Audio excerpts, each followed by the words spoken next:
I wanted to speak on verse 62 and 63 because they're connected.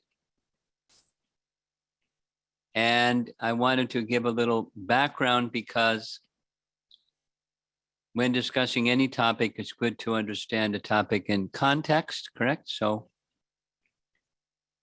contents of Gita summarized is Prabhupada's title for chapter 2.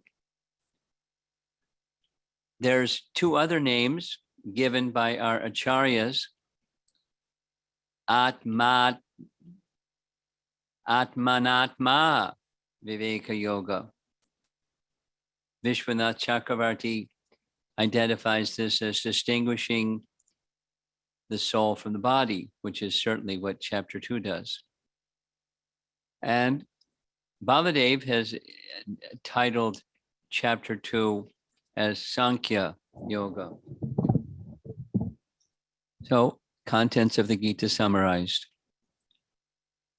And verse 62 and verse 63, they're part of the sequence of chapter 2, which I want to show you. This is putting the topic for this evening in context. The first 10 verses, very simple. Arjun has some further doubts and he submits his surrender to Krishna. The next section is a jnana section. There's no death for the soul, therefore fight. In the third section, karma kanda, for gains that come from dutifully fighting, and one loses from not fighting. Therefore, according to karma kanda yardsticks, engage in your duty. Fourth, without having any reaction, perform your duty according to prescribed duty, nishkam karma, fight. And then comes this verse is in the section here as follows. Notice it's in really big letters. Sthita pragya. Now, my understanding is you discussed last week text 61, where sthita pragya is mentioned, steady intelligence. And one's intelligence becomes steady and fixed by being fixed in Krishna consciousness. So that's the context. We're in the sthita pragya section, the concluding section of chapter 2. And since you discussed already text 60, 61, and this evening is 62, 63, they fit together like pieces in a puzzle. So let's go to what is the message here. It's the nature of the senses, 60 through 63. Senses controlled, senses not controlled. What happens if they're not controlled? That's text 60. The senses are so strong and impetuous, O Arjuna, that they forcibly carry away the mind, even of a man of discrimination who is endeavoring to control them. And you have to look at that image carefully. It looks like needles in somebody's nose, but that's just somebody's hand. Their right hand held up, and then there's all the other senses: touch, taste, sight, smell, and hearing. So senses are difficult to control. What do senses that aren't controlled do? The senses carry away, forcibly carry away the mind. Even if you have somebody that's endeavoring to control them, if you don't control the mind, you can't control the senses. And if you don't control the mind, you have a big problem. Without engaging the mind in Krishna, This is commentary or Prabhupada's purport. One can, by artificial means, restraining the senses by meditating yoga practice, but the mind may be attracted by lust, or the mind may be overwhelmed by anger, even a very powerful yogi, and therefore, without engaging the mind in Krishna, you can temporarily cease, but not permanently cease material engagements. So the real solution is found in text 61. You engage in devotional service. How to get that higher taste? Same, devotional service. Control the senses, fix the consciousness upon Krishna in devotional service. This is Maharaj Ambarish engaging in Savai Manak Krishna Padara Vindayo, mind fixed upon Krishna. That's text 61. Excuse me, 60. Now, I assume last week you discussed text 60. That's Chitta Pragya. That's where that phrase appears. Man of steady intelligence. And man of steady intelligence, the operative phrase is at the bottom, mat para. Mat para. Consciousness fixed upon Krishna, mat para. And when consciousness is fixed upon Krishna, something happens. The Paramatma burns up all impurities in the heart. So the endeavor, as in text 60, one may endeavor, but if the mind is not fixed up in Krishna, then the senses can carry away the mind. But if the mind and consciousness is fixed upon Krishna, then Paramatma burns up material attraction. This is a little illustration of something that's in Prabhupada's purport.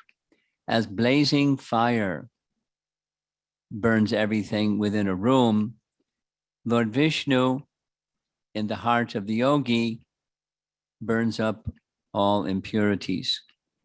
Now, this is a yogi, but if his attention goes to Paramatma, he can also become free. If his attention goes to Paramatma, he can also become free. Just like we find in Canto 2, Chapter 2 of Bhagavatam.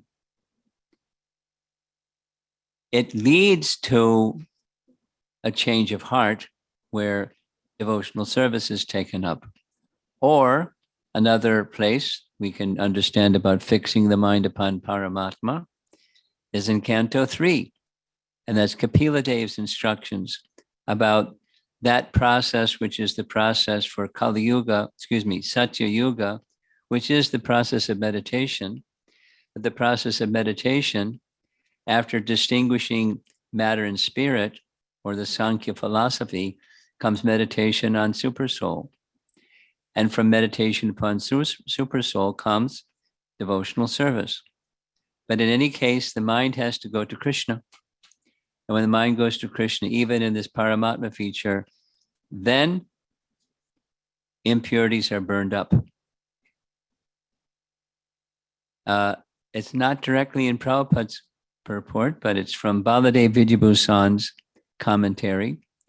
He writes, verse 60, which you've already covered, spoke of the senses taking away the mind by force to sense objects. Then in between was the Sthitta Pragya verse, text 61. Now 62, 63. Even for those who have controlled senses, if they do not direct their mind to me, it is inevitable that calamities will again arise. And those calamities, or in the effects of those calamities, is the subject of 62, 63. So all of that was to put this evening's verse in context. 62, and 63 is they go together. Jayate Vishayan Pungsa, very often quoted set of verses. Sangas Teshu Jayate. Sangat Sanjayate Kama. Kama Krodha Vijayate. We've all heard that verse so many times. I've heard that verse so many times. Jayato Vishayan Pungsa. So here's the sequence. We know it, but here it is in graphic feature. Starts with contemplating the objects of the senses, positively or negatively, meaning being attracted to or repulsed by, but contemplating. And what happens? Well, this is the thinking stage. Then comes the feeling stage. One develops attachment or repulsion for them. That's the feeling stage. And if it isn't that you'll put the brakes on, it keeps going into the willing and acting stage. It leads to lust. I want, or I want to get rid of that sense object. Willing and doing stage. So what happens after it leads to lust? Unsatisfied lust, even if you get or you don't get, it's unsatisfied, results in anger. And from anger, delusion. That's destruction of one's discrimination power. That's what delusion is. And then bewilderment of memory. And then intelligence is lost. And then splash. We fall down into the pool of gross material existence. Pool of material existence. And it's not a nice smelling pool. It's like a cesspool. It's very bad, very stinky. That's the process that is the result of not just failing to control the senses, or it's the result of not bringing the mind and or consciousness to Krishna. That's the Sthita Pragya. I'll tell you a story after we're done about my Ayurvedic doctor. We had a nice discussion about Sthita Pragya. So here's a little graphic. There's a red light, yellow light, and green light.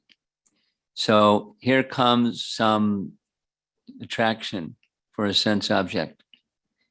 So when there's some stimulus, or from that stimulus, an object is out there moving or something, and you want or don't want, or want to get rid of it or something, some desire, there's the red light. You don't act on it. What do you do instead? You reflect, connect to the self, and the self being part and parcel of Krishna, and you respond by saying yes to Krishna. Now, a little sharing. Two things. In the evenings, with a group of devotees, we're reading Giriraj Swami's wonderful literature. If you haven't read it, read it. Get a copy and read it. It's wonderful. I'll build you a temple. And there's one of the encounters with Mr. Nair. He tried left, right, sideways, and everything to cheat the devotees. And one of the things he tried to do was get Giriraj Maharaj to be seduced by a prostitute, a well-known in the area of Juhu prostitute. And she started doing her thing without the vivid description. And he went through this sequence. There was some attraction, but then he went to the pause and reflect situation. And he knew if there was some fall down, it would bring a horrible name to Prabhupada and the Hare Krishna movement in Juhu.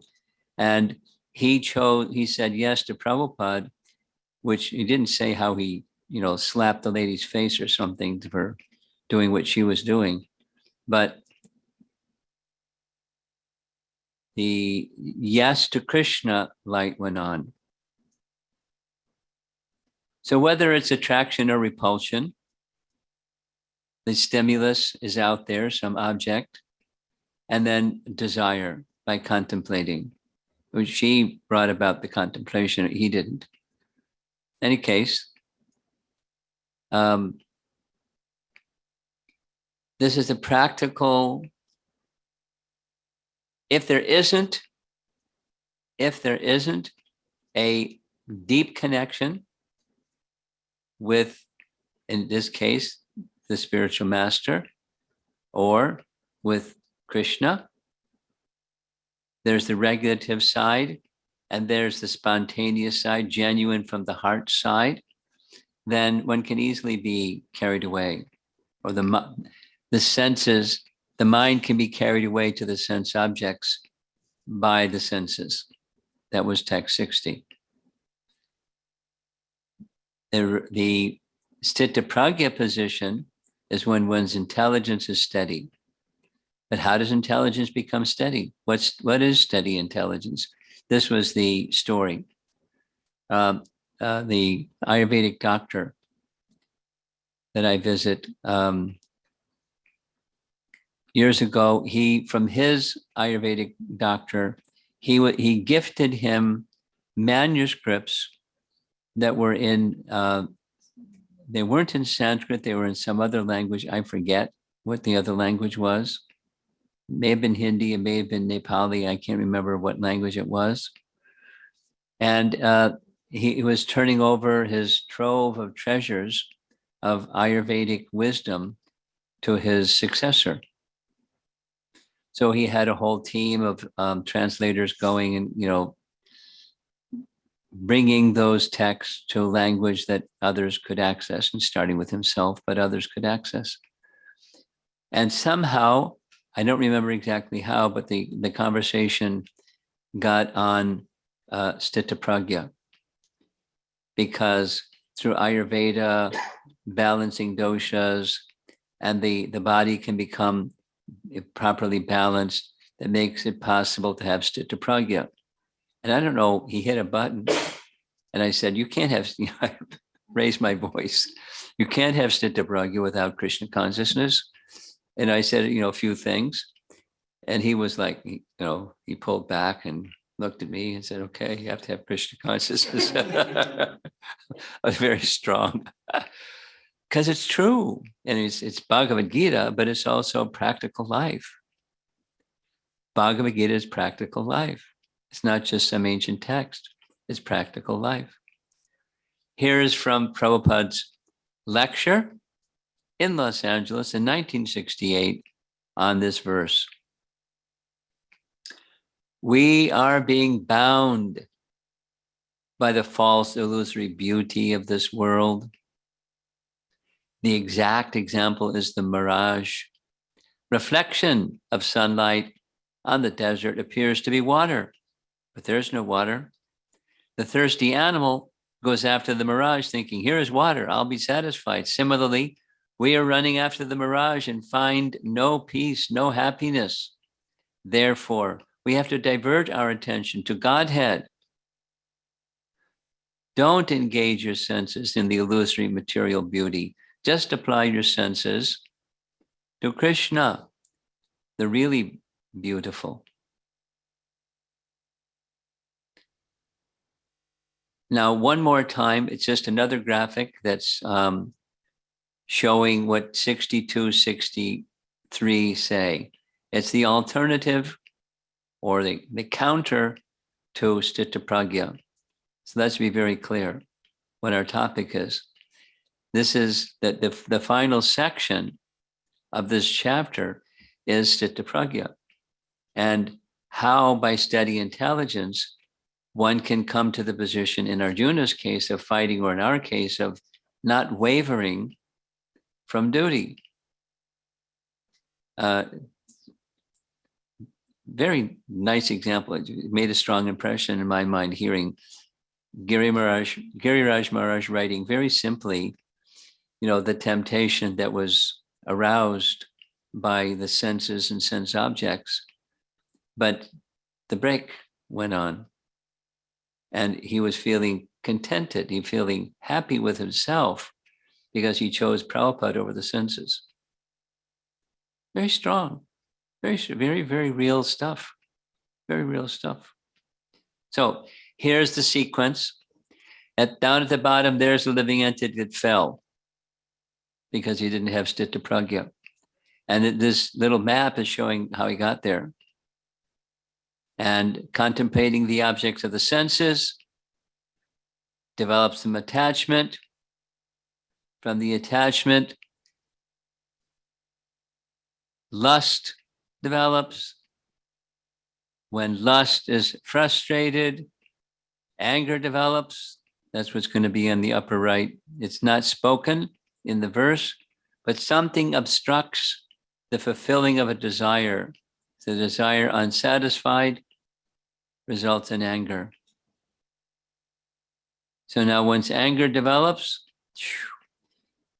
complete delusion arises. When delusion arises, memory goes out the window. And when memory goes out the window, intelligence is lost. And when intelligence is lost, look out, you're in big trouble. The phrase it's used is buddhi nasa. Buddhi nasa. Intelligence is nasa, it's destroyed.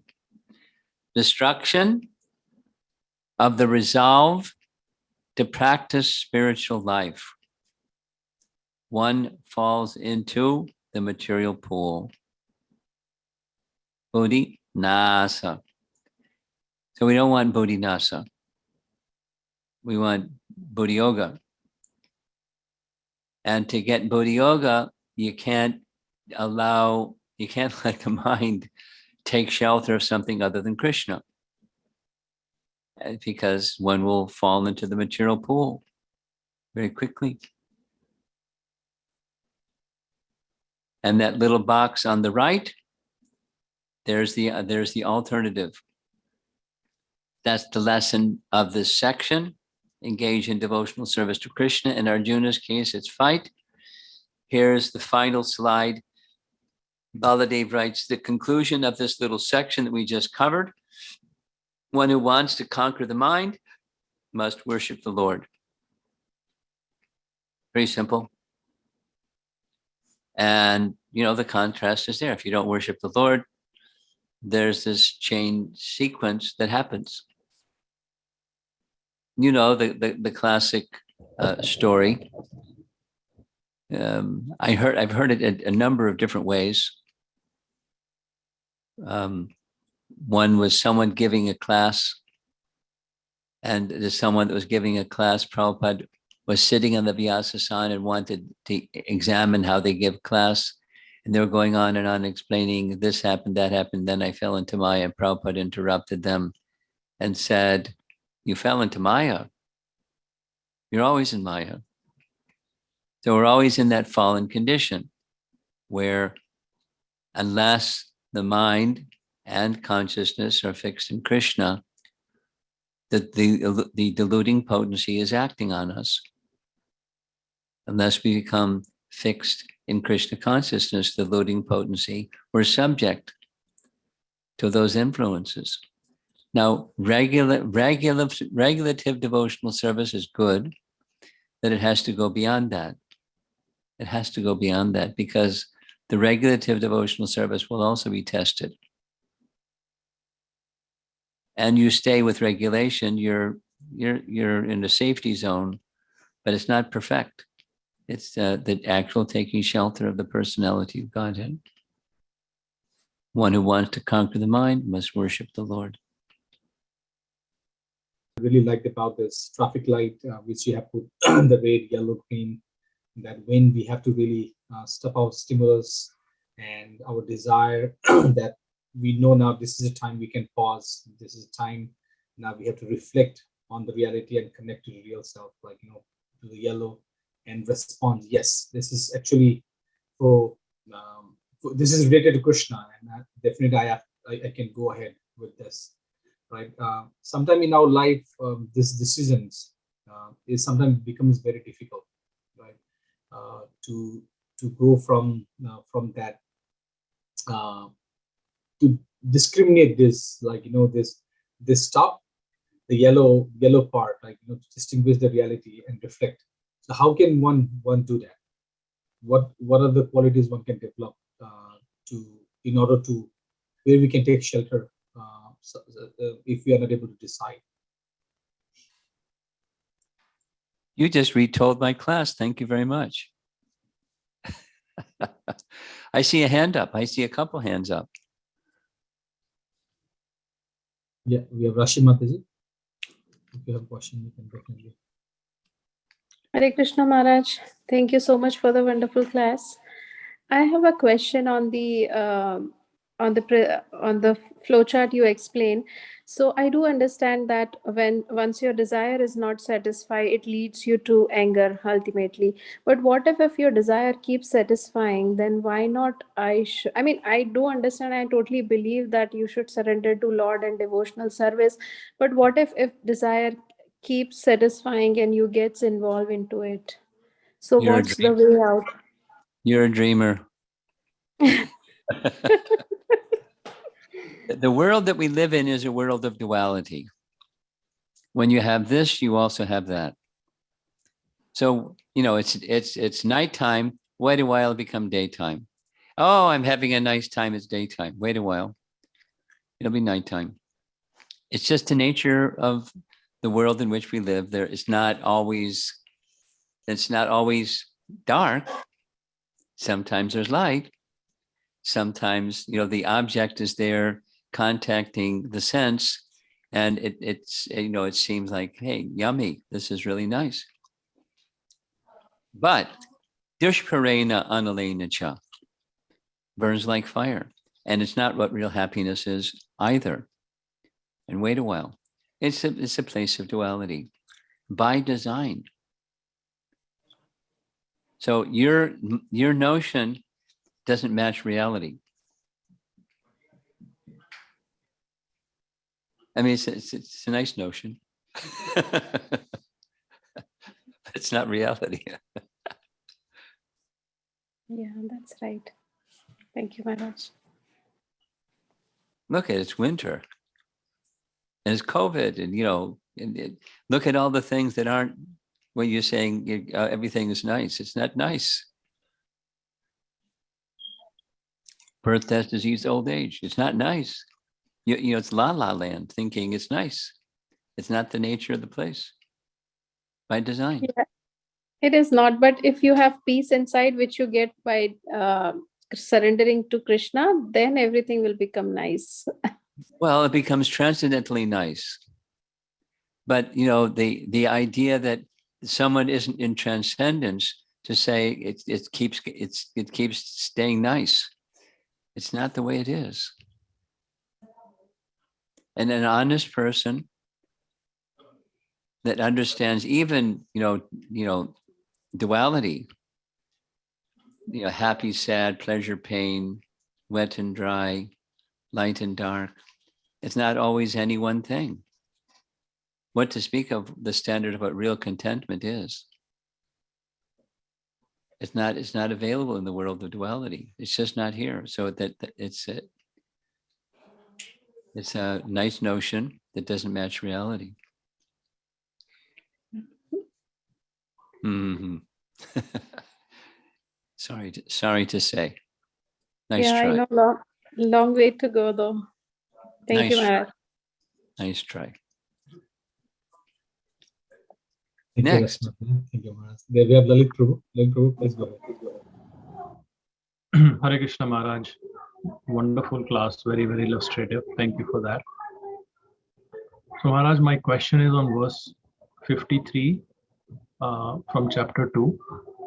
Shruti viprati yada shatyati nischala samadhav achala buddhis tada yogam avapsyasi. So the translation by Prabhupada is, when the mind is no longer disturbed by the flowery language of the Vedas, and when it remains fixed in the trance of self-realization, then you will have attained the divine consciousness. So when we say the mind is no longer disturbed by the flowery language of Vedas, so the meaning that I am interpreting is that even Vedas should not be read in detail, because they are recommending some fruitful activities to chase to get some benefits in life. Yes. So should we just give up everything else? So this is where I was a little bit perplexed. Say the punchline of your question again, because it's easier to speak, but I like to address your question. The punchline is, what are we supposed to do? There's the flowery language. There's the flowery language. Let me say back what I think you're asking. The flowery language is pointing to perks that come from those who follow Vedic injunctions. That's the flowery language. Don't be distracted by the perks that are promised by that type of language. Now, your question is, what do we do about, things that we desire, or even necessities that are in the category of the temporary? Is that what you're asking? Yes, and also, even if Vedas are recommending those activities, should we care about them? Oh, you water, this is simple. It's really nice to keep things simple. And the simple is, you water the root of the tree. And when you water the root of the tree, all the leaves and branches and twigs and fruits and flowers, etc., receive the water. So we accept the fruits from the tree, but we accept them as a gift from Krishna. We offer to Krishna. We don't chase after them. We don't become enamored to do this to get that. When that comes, we're grateful. Now, this is on the platform of duty, but we're grateful, and we offer that which is gratefully given, or graciously given and gratefully received. We offer that to Krishna in his service. That's on the regulative platform of devotional service. So we don't bother ourselves with it, but when it comes, we don't call it a bad name and throw it away. We say with gratitude, thank you, Krishna, please accept. This is an offering to you. That's the virtuous person's life. The spontaneous platform is yet another thing.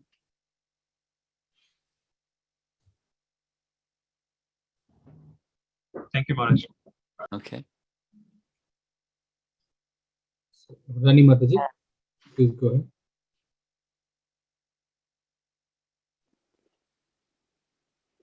Hare Krishna Maharaj, thank you so much for the wonderful class.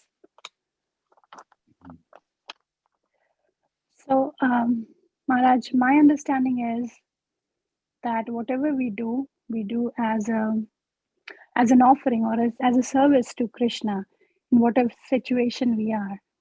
So basically, do anything without ego or greed or lust involved in it, but more of love and compassion.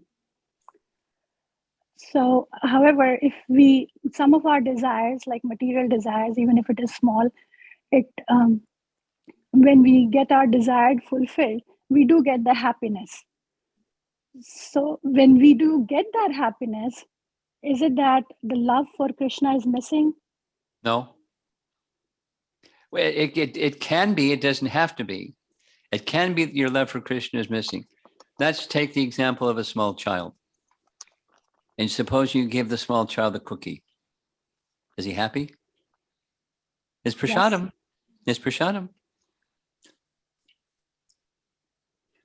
But the small child could just be thinking about his tongue and belly, and the small child could be thinking, this is Krishna's mercy. Now, it depends on the consciousness behind that which is received and how you utilize that which has been received. Whether it's, devoid of Krishna consciousness or replete with Krishna consciousness. Does that answer your question? Depends on the consciousness behind, not the act of receiving or not receiving. You can go the other. For example, what will be the consciousness of receiving something, any material desire which you get, and you get the happiness out of it? So what could be the consciousness behind it? There you're entangled in the complexities of material existence. Birth, death, disease, and old age, for starters. No, Dhruva, he wanted a kingdom. He got a kingdom. But because his Krishna consciousness had awakened, he wasn't wanting the kingdom, nor was he wanting anything. The kingdom was given to him, and the opulence of the kingdom was given to him, etc., etc. So having a material desire is the nature of a conditioned soul. And as we move, you and I move along the bhakti path, because somehow good fortune came our way, and we understand, as you described, what we're supposed to do, but we still have material desires because we're not there yet. We're not at the stage of pure devotion. So I'm trying to ascertain just what your question is. It's mixed. What is it? It's mixed. We're feeling some gratitude to Krishna for taking care of that necessity or that desire that we receive being taken care of, which Krishna is very happy to give, the fulfillment of those things. So how does that strike your heart? Is it, what is it? You can say, you can say thank you. And then how do you say thank you from your heart besides from your words saying thank you? Do you devote yourself to Krishna, not because he gave you the things that you wanted, but because he's Krishna? And will that steadiness in serving Krishna be there even if, some time passes and that thing disappears? Because for sure, things that are material will disappear. Slowly or quickly. And then what's going to happen with your gratitude? So that's the test. The test is being very secure in your relationship with Krishna, regardless. So that when receiving something, back to your question, when receiving something, it's a test. It's not like Krishna's putting you under a magnifying glass and he doesn't already know. And he wants to see if you're going to wiggle or not. He knows, but he's reciprocating. And then, for us, the essence is the relationship with Krishna. And if your Krishna consciousness is weak, it's going to be more of whether your desire is fulfilled or not. And when your Krishna consciousness is strong, it's not about whether your desire is fulfilled or not. It's the relationship with Krishna, whatever it is. And it's a good sign. It's a sign of Krishna's special kindness that most people don't process this way. But if something doesn't come, that's Krishna's special kindness. And if it doesn't come and it doesn't come and it doesn't come and it doesn't come and it doesn't come, and you continue to serve and serve and serve, Krishna smiles. Because it shows you've chosen to take his shelter. Anyway, so we're making choices all the time. One moment, one day, and another moment, the next day, it's going to be different. right? Yes. But the test is, back to your question, some desire is fulfilled. Now what? What are you going to do with that?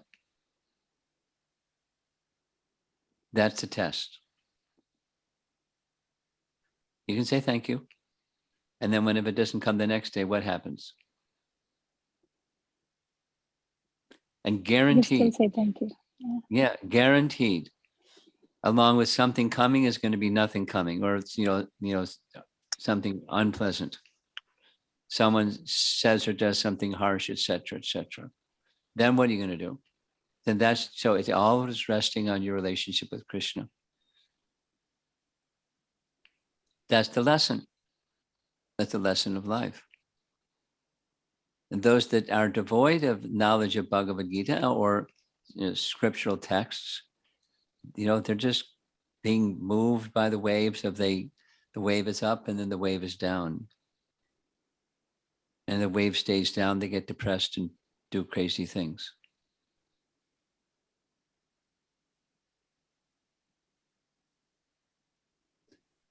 So we want to go to the shelter of Krishna, whether something good comes or doesn't come. Something good is, the real good is Krishna's kindness comes to you. And don't use the material measure sticks, yardsticks. That's the test. You follow. Yes. Okay. Thank you, Maharaj. Hare Krishna. Ram Tosi, how we doing? Yes, amazing. Thank you, Rani Mataji, for that wonderful question. And thank you, Maharaj. We have Ramchandra Prabhu question. Hare Krishna. Yeah, please go ahead. Hare Krishna Maharaj. When we talk about anger, Maharaj, there There's is an echo. Is it Ramchandra, there's an echo. You've got too many things on at one time. yeah, Maharaj. Now it's muted. Okay, good. So there is anger for when our desires are not satisfied, leads into anger, and then there is also anger, which is spiritual anger, which I've read several. Like I'm reading this book by Bhakti-Vikas Maharaj, where he talks many times about how Srila Prabhupada used to get angry and people would misunderstand and say, hey, how come he's getting angry as a sadhu? But Srila Prabhupada never tolerated blaspheming of the philosophy or Krishna or his devotees. So how can devotees also differentiate between sometimes we become weak in the name of not to get angry, to always be humble. But I've seen many times over the last so many years, sannyasis getting angry for the right cause, when somebody's just taking things lightly or blaspheming. So it's okay to stand up and defend devotees. Generally, we tend to get angry when somebody says something to ourselves. But as soon as some devotees are said something or the movement is criticized, people tend to take a back seat and remain quiet. I'm going to speak something out of step, if that's okay. There are many possible responses that one can take when there's something that seems to need to be addressed, or it needs to be addressed. And speaking strongly is one option, and there are many other options. It's not that there's only one option.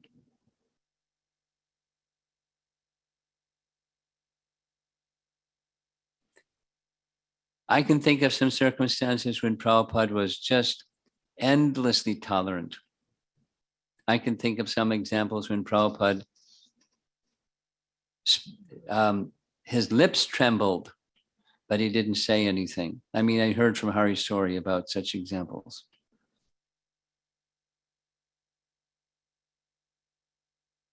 Then there are times when Prabhupada spoke very strongly. So it takes discrimination, it takes direction from Supersoul to, when you're in that pause space, you see something and you feel that something may need to be said, what's the right response?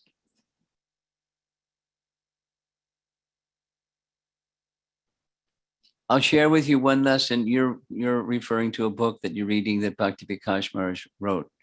He has a certain personality, as we know. And I had a discussion one time, a very memorable. I learned many lessons from Borijan Prabhu. One of them was he, at one point in time, he was the engineer or the leader, the founder of the VIAG. So he was teaching a course and I was teaching a course. And he was very kindly accommodating me in his room, and every day we would have lunch together. It was a really simple exchange. And I remember very clearly one day, I pointed out to him, here's something, and this needs some attention. What are your thoughts about this? And he waxed into the Borijan space. And he was specific to the situation I brought to his attention. He said, there are some things that are just between this one devotee and Krishna. And there's no need for you to go there and, do what you feel is the right thing to do, because, there's something that's needed. That's very clear. It didn't deny that something was needed. But sometimes it's between that person and Krishna. And you just have to let Krishna do what Krishna does. Now, some people don't like that. Maybe besides Bhakti-Vikas Maharaj might not like that. Some other people might not like that. But there is a place for that. So I'm a little, as I said, a little preamble, as I'm going to be out of step here. And there are times when something needs to be said, and said strongly. As I'm speaking in response to your question, I'm thinking of very amazing Vyasa Puja offering that Shivaram Maharaj wrote for Srila Prabhupada many years ago, when he was at the Bhaktivedanta Manor, and there was some function, and he was seated next to a Mayavadi, and the Mayavadi was going on and on with Mayavadi nonsense, and they had some discussion. And Shivaram Maharaj was very, he was polite, but he was, he was Shivaram Maharaj. He was very strong and very straight. And he didn't tolerate the man's speaking nonsense, but it was private. He was just leaning over, and the other man was leaning over, and they were having a conversation. The man wasn't happy. He was noticeably disturbed, but it was, wasn't cutting him. So all my point is this: there are different responses besides show of anger when something needs to be corrected.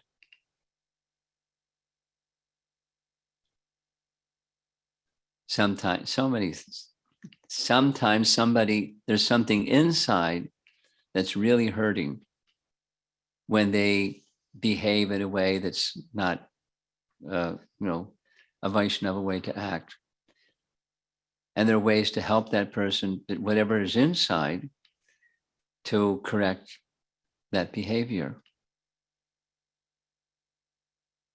I can think of so many examples. My main point is there should be a range of options, not just being passive when something needs to be corrected. And that's like what a sadhu does. You're just passive.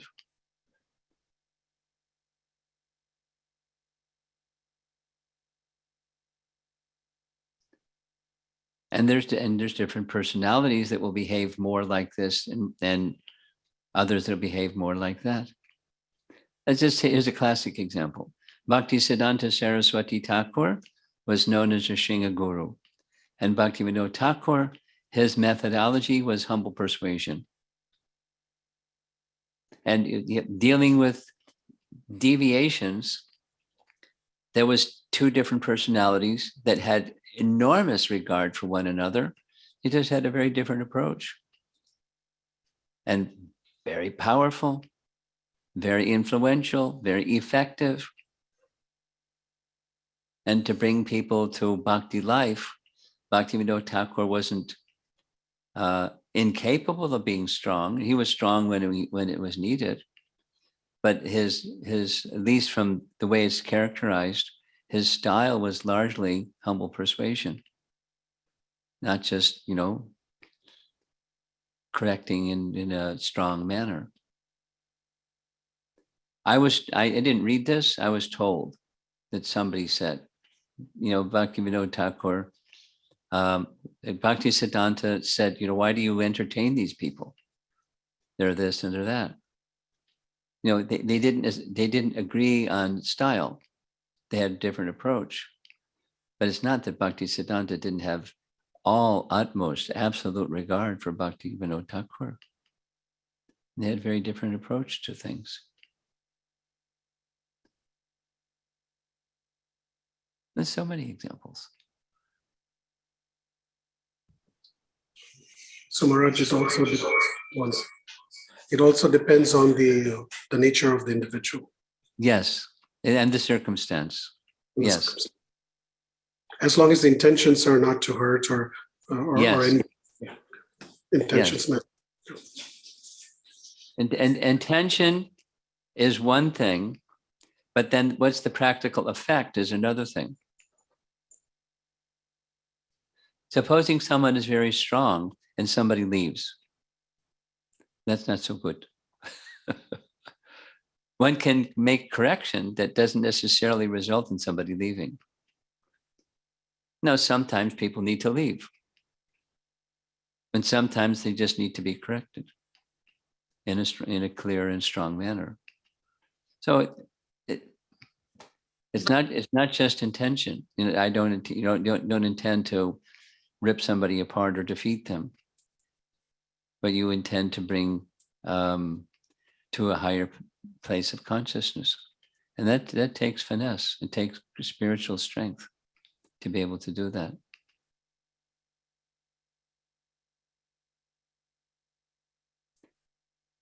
I mean, in the world, there are Bhakti Vikasas that are needed. And then in the world, there are Bhaktivinoda Thakurs that are needed. And it's not that Prabhupada only did one thing. He did different things, depending upon, and one person, but he did different things in different circumstances. He's very, very tolerant, very, very tolerant, and very strong sometimes. And he knew what was appropriate. And he had spiritual strength to lift people.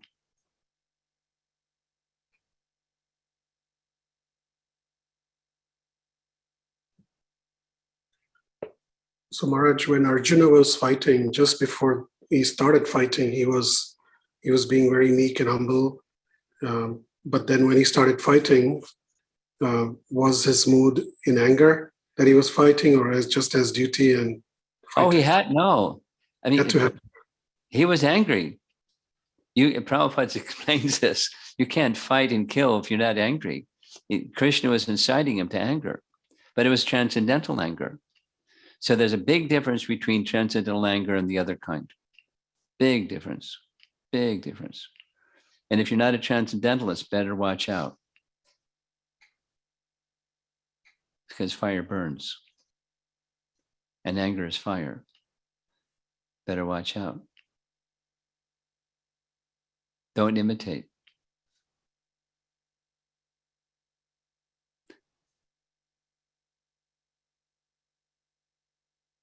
Let me share one little story, because do we have time? Little Prabhupada story? Okay, because I don't see any other hands up. I didn't have tons of association with Prabhupada, but one exhibition from him of anger was remarkable. It's a shorter version of a long story, but I was in Prabhupada's quarters along with a number of other devotees who were members of ISKCON Press, because at that time there wasn't BBT, it was ISKCON Press, and they were the artists. And Prabhupada was visiting, so they brought all the way from, where their art studios were, by hand, they brought the paintings, and I was the temple commander, so I brought one of the paintings in and I was sitting in the room. And the mood was an ocean of joy. Prabhupada was speaking to the devotees, making comments about the painting, asking them something, teasing them something. It was joyful. The whole room was filled with laughter and joy. It was just an ocean of joy. And I was sitting right by the corner of Prabhupada's desk, and I noticed he reached over and pressed a little button on his desk. That button on his desk was ringing the bell for his servants' quarters.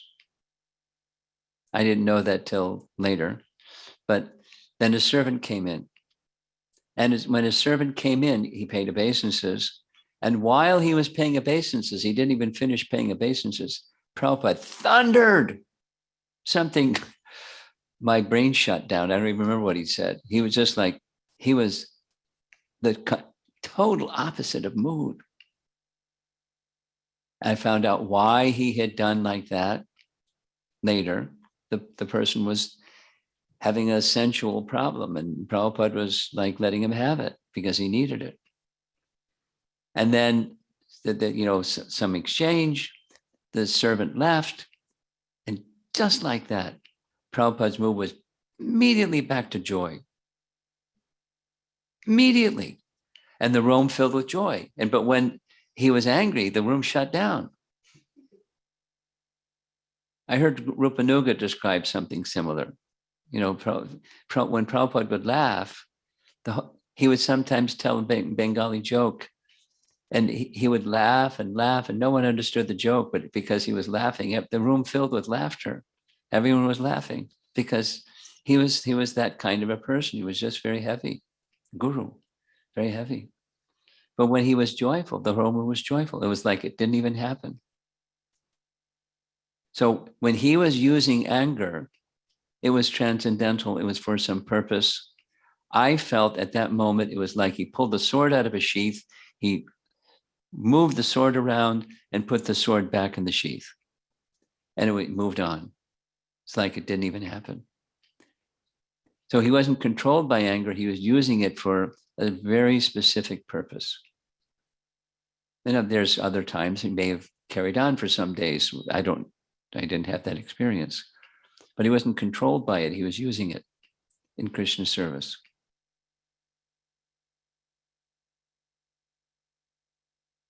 And he knew when to and when not to, and to whom and how.